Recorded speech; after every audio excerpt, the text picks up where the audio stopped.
Morning mga ka-construction. Magandang umaga sa ating lahat. So today is Wednesday. Para sa ating mga ka-construction workers,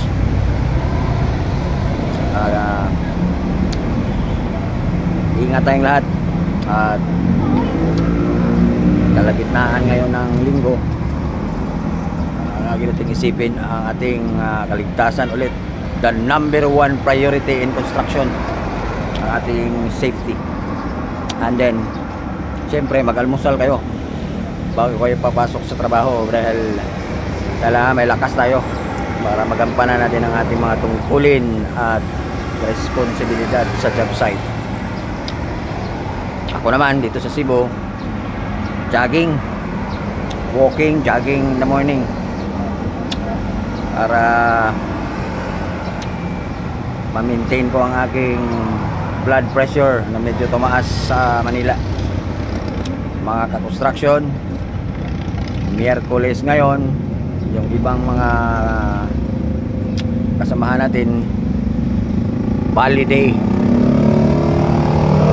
Pag pumali tayo, huwag naman sobrang laki para may matira pa tayo sa Sabado. Sa mga iba naman, yung mga weekly, walang bali, lalo na sa mga high-rise projects, high-rise buildings.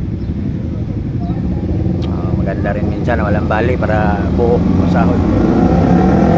So ang construction, magandang umaga. Medyo ayan, mga sasakyan dito sa Cebu. Yan, dito ako ngayon sa Shell Total Select. Mga ka-construction, ingat sa trabaho and kailangan may laman ang tiyan. Ako nga nagja-jogging pero may dalang pandesal. Ayan, Cholis pandesal with egg. Ayan, bili ako ng egg para i-scrambled. So okay na yan, hindi mo na ako magra-rice.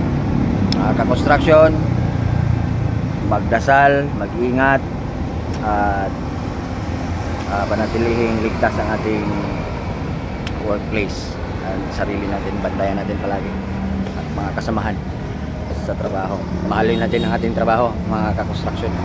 Hirap na walang trabaho, lalo sa panahon ngayon. So yan muna, at have a very good morning mga ka-construction. God bless.